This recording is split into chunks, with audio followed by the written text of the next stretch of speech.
continuing on this hospitality series. It's just a 2-week series, so this will be the last week of our short hospitality series. So when I was a student up at Midwestern Seminary, I was part of a group called Student Leadership. And what we would do, we would help with different kind of conferences and events and things like that, whatever was going on. I'm afraid this mic is still on, and it's going to give some feedback, so we don't want that.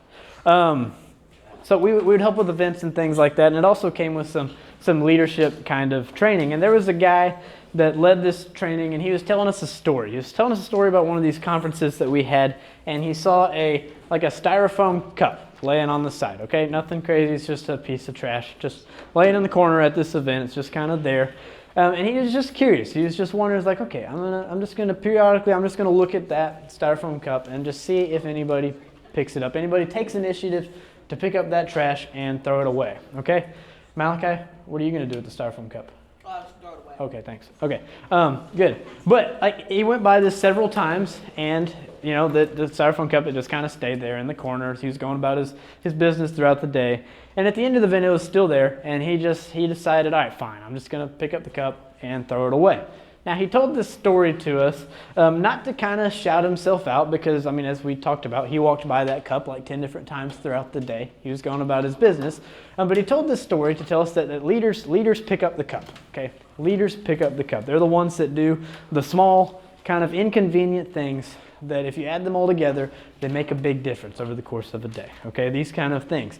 And that's not really the point of our message today, because we're not talking about leadership necessarily. We're talking about hospitality. The leadership lesson, that's just for free. You can keep that. Leaders pick up the cup, okay? But our lesson today is on hospitality, and today we will see that we are hospitable when we do the ordinary, sometimes inconvenient things to show the love of Christ to strangers, okay? We are hospitable when we do the ordinary, sometimes inconvenient things to show the love of Christ to strangers, okay? So now last Sunday, we dealt with a passage in Matthew that made very clear that we must love God and that we must love people. And if we aren't loving people, then we aren't really loving God, was kind of the point of our teaching last week. Like I said, our passage last week was in Matthew, and we're going to start our passage today in the Gospel of Luke, chapter 10, so if you want to turn there, go for it. It starts very similarly to our passage last week. So we're going to be in Luke chapter 10, verses 25 through 28, okay? So, now if this sounds familiar to you, it's because it sounds almost identical, okay, into what we talked about last week, these first few verses. So we're going to be in 25 through 28 first, but we'll read through 37 here in just a bit. So listen here, starting in verse 25. It says this, "And behold, a lawyer stood up to put him to the test, saying, 'Teacher,'" he's talking to Jesus, by the way, "'Teacher, what shall I do to inherit eternal life?' He said to him, 'What is written in the law? How do you read it?' And he answered, 'You shall love the Lord your God with all your heart, with all your soul, with all your strength, and with all your mind, and your neighbor as yourself.' And he said to him, 'You have answered correctly. Do this, and you will live.'" So this kind of conversation, this was kind of the core of the message from last week, that we are called to love God and to love our neighbors. And one of the questions that I know came up in kind of our middle school boys group last week was, well, who exactly is my neighbor? What exactly does loving them look like? And that's kind of where this lawyer is going to go here in the rest of the story. He's going to ask this question of Jesus, well, who is my neighbor, okay? And so what we're going to look at today, we're going to look at the story of the Good Samaritan. This may be a familiar story to you, it may not be, and that's okay. But we're going to be reading through verse 37 in this same chapter today. So please follow along with me, starting again in verse 29. So this is the lawyer asking Jesus a question first. He says this, "But he, desiring to justify himself to Jesus, said to Jesus, 'And who is my neighbor?' And Jesus replied, 'A man was going down from Jerusalem to Jericho, and he fell among robbers, who stripped him and beat him and departed, leaving him half dead. Now by chance a priest was going down that road, and when he saw him, he passed by on the other side. So likewise a Levite, when he came to the place and saw him, passed by on the other side. But a Samaritan, as he journeyed, came to where he was, and when he saw him, he had compassion. He went to him and bound up his wounds, pouring on oil and wine. Then he set him on his own animal and brought him to an inn and took care of him. And the next day he took out 2 denarii and gave them to the innkeeper, saying, 'Take care of him, and whatever more you spend, I will repay you when I come back.' Which of these 3 do you think proved to be a neighbor to the man who fell among the robbers?" He said. the one who showed him mercy. And Jesus said to him, you go and do likewise. Okay, so that may be a familiar story, maybe not. So what we need to give a little bit of background here for this. There's this guy here, okay, he says he's walking from Jerusalem to Jericho. Okay, these places are both places in the Middle East and in and around Israel, and the walk itself, it's a pretty good little walk from Jerusalem to Jericho. If you're just walking it straight, it's going to take you about 8 hours to make that walk. All right, how many of you have ever walked 8 hours at once before? All right, a couple of y'all, maybe, okay, maybe not. That's a long way, okay? And we could likely assume that Jesus doesn't make this clear, but we can likely assume that this man is probably Jewish, okay? He's probably a Jewish man. Jesus doesn't tell us that for sure. It doesn't really matter to the story if he's Jewish or not, okay? In my explanation, though, some of what I'm going to say is going to imply that he is Jewish, just so you know. Okay, we all know this guy is walking between these two places, and he gets mugged. Okay, he gets mugged, and he gets beat up pretty bad. All right, he gets it pretty bad. Okay, and they didn't exactly have cell phones 2,000 years ago. Okay, so they're not making a call. Police aren't going to show up, even if they got a call to them. They don't have cars. Okay, so an ambulance isn't going to make it anytime fast. Okay, it's not going to be quick to get to this guy. So this guy here, he's in a pretty rough spot. Okay, bad spot. He's probably going to die if no one helps him. But good for him, this is a pretty well-traveled road, apparently, okay? And a few people are going to walk by. So we have a priest, we have a Levite, and we have a Samaritan, okay? It kind of sounds like the start of a joke, is what it kind of sounds like, all right? But we need to know who are these people? Why is Jesus mentioning these three kinds of people as they're walking by? We're first going to look at what's a priest, okay? A priest is someone that was in charge of worship at the temple, okay? So he's kind of like the Jewish religious leaders of the time, okay? And he was one that would help with sacrifices and other things that were going on in Jewish society, making worship go, okay? It's a pretty big, pretty important job in that day.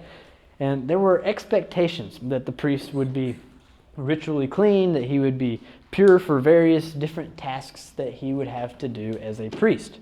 And if a priest wasn't ritually clean, he couldn't really do his job, okay? There were a lot of things that he wouldn't be able to do. Priests also had a very clear call, though, in the Bible to care for and to shepherd the people of Israel. I mean, so surely this guy, he's going to stop. He's going to help the guy, right? He'd stop. You'd think he'd recognize this as his responsibility. But what does the priest do? He ends up just walking by. He doesn't just walk by. Like, he goes to the other side of the road and walks around. He sees the man and moves out of the way. I mean, it's sad because here we have this guy who's called to shepherd the people of Israel, who lets this man just continue suffering. And you know, we can understand that. You know, maybe he had somewhere really important to be, and this would slow him down. Maybe he didn't want to get blood on himself and be ritually unclean. Maybe he just didn't want to, or maybe he didn't know the guy. You know, no one was around to see him anyway. So why does it matter? I mean, someone else will take care of it, right? Right? That's how that would go. Someone else will do it. Well, next we have the Levite. Okay, Levite's going by, same place. He walks up, sees the guy, and does the same exact thing that the priest does. He walks to the other side of the road. And who a Levite is, a Levite could have done a number of different things. Okay, Levites were just the Jewish people who were part of the tribe of Levi. They also had jobs in and around the temple, pretty big, important jobs. Some of them were priests. I don't think this guy here, this Levite, he wasn't a priest, but he may have been like a temple guard or a musician or a teacher of some kind. Those could have been jobs that he might have had. And all of these jobs that the Levites would have had, they would have been supported by the tithes and offerings that people would give at the temple.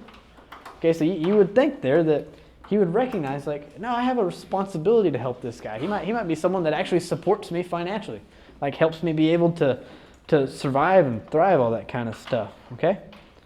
But, you know, we could understand maybe why the Levite, why he wouldn't want to help either. I mean, he didn't know this guy. I mean, he probably had somewhere important to be as well. I mean, it was an 8-hour walk. You don't go anywhere for 8 hours if it's not pretty important, right? I mean, this would slow him down. This would take him out of the way. And once again, nobody's there to see it. No one's going to blame him, okay?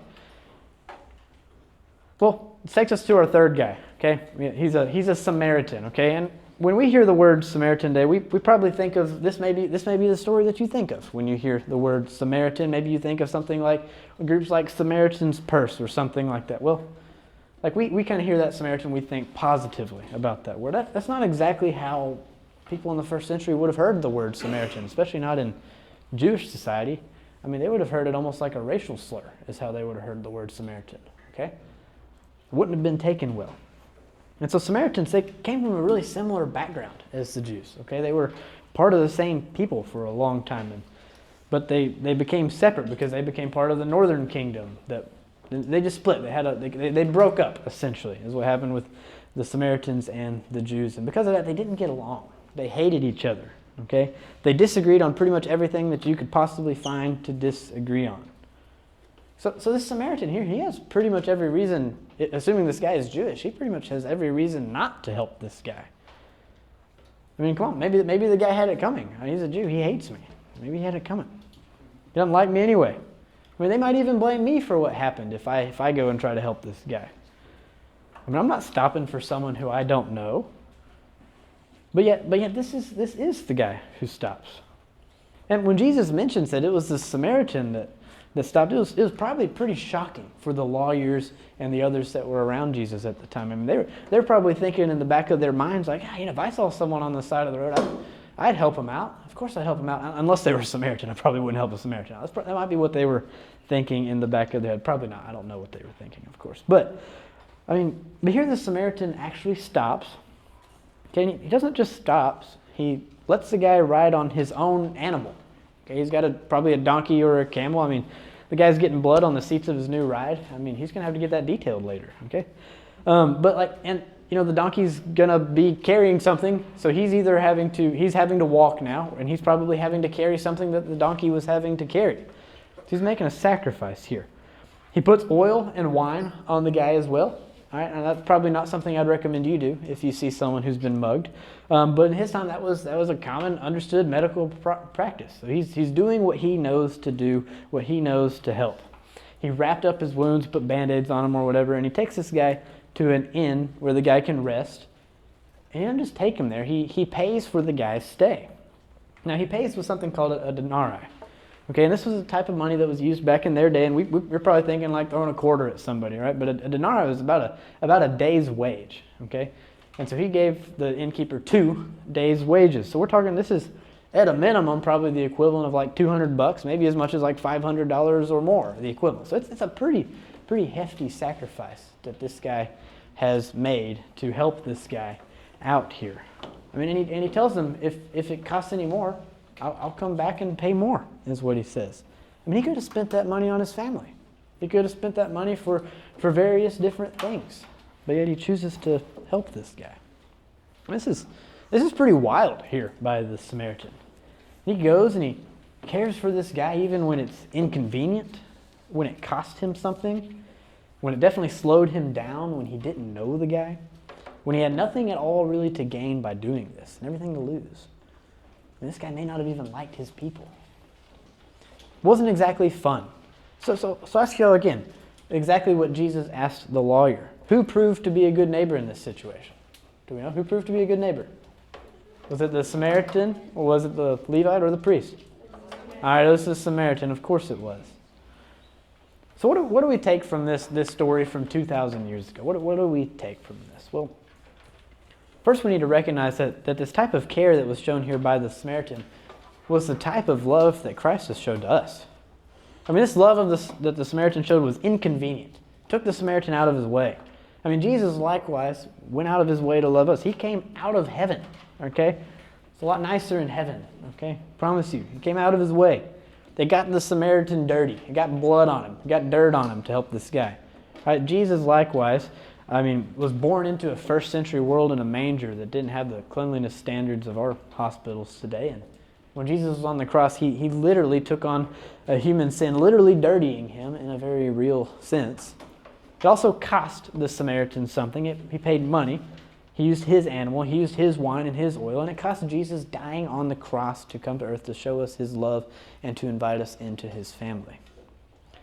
But the sacrifice it took, though, it's not the end of the story, thankfully. I mean, for the case of the Samaritan, his sacrifice meant that this guy could live. That's what that meant. Same thing for Jesus. Jesus showed his love to us by being here on earth, by calling us to trust him as Lord and to turn from our sin, by dying on the cross to pay for our sins and rising from the dead. And we can know Jesus, and we can go from death and our sins to being alive in Christ. And if you aren't a follower of Jesus in the room, the call is to trust in this Jesus. That's the call. That's the call every single week, to trust in Jesus. Now, in light of this message, though, how can we be hospitable to a world around us by showing them this same love of Christ? I mean, for most of us, it probably doesn't look like scraping a guy off the ground who's been mugged. It probably doesn't look like that, but though I hope if you do see someone like that, you call 911 and help to the best of your ability, okay? I mean, the main point of our thing today, though, is to be hospitable, we do the ordinary, sometimes inconvenient things that show the love of Christ to strangers. I mean, the ordinary thing that you could do could be as simple as, like, maybe say you're an 8th grader and you see a 7th grader at school on Monday morning and you help them get to class. Okay, maybe you're a senior this year and you kind of pick a freshman that you're like, I'm gonna befriend that freshman and just kind of help them out. Okay, all right. Maybe it looks like stepping out of your comfort zone to invite someone into something. Maybe inviting them to sit at your lunch table, making your friend group possibly inclusive to others. It could be a place to do that. I mean, we've seen several of y'all actually do some pretty hospitable things pretty well lately. Okay, these are just examples of things that could fall under being hospitable. I mean, Mason showed up early a couple weeks ago to our back to school bash, helped us set up. All right, he did that. Okay, Grace and Nora, they invited guests. Okay, to our back to school bash. Some of you hopped into games with new people even though you didn't know them. Okay, Emmett ran up to meet new students. He decided he was going to be hospitable and literally go up and meet new people. Maya helped make desserts. She helped make all those cupcakes. She made 120 cupcakes all by herself. Okay. And Caden even cleaned up blood off of the pickleball courts because he wanted that pickleball court to be able to be clean for the next people to come out there. And if you're wondering why is there blood on the pickleball court, that's because sometimes leaders love y'all enough to pay with their blood, sweat, and tears. That's why. That's why that is, okay? We're just going to leave that there. If you have questions, ask maybe somebody on that corner of the room, okay? They can probably tell you what happened, okay? But all of these things are examples of people showing the love of Christ, and those things can be incredibly simple and ordinary. I mean, all the ways that we can show the love of Christ to others around us, though, also can have immense value. Okay, so one of the things you can do is just literally, as you come into this space, think of yourself as a host. Think of yourself as a host. If you call Life Connection home, think of yourself as a host. When you have friends over to your house, you probably help them out, okay? All right, if they need to know where the bathroom is, you probably show them where the bathroom is, okay? If they need a snack, you probably point them to where they can get a snack, okay? Those are the things that you probably do when you have people over to your house. Maybe think of somewhere like here in kind of the same types of ways. So, the point of our message today is that sometimes we do the inconvenient, ordinary things to show the love of Christ to strangers. That is our point today. And sometimes these things can have a massive impact, just like the love that the Samaritan showed to the man who was mugged on the side of the road. Okay, I'm going to pray for us, and then once again,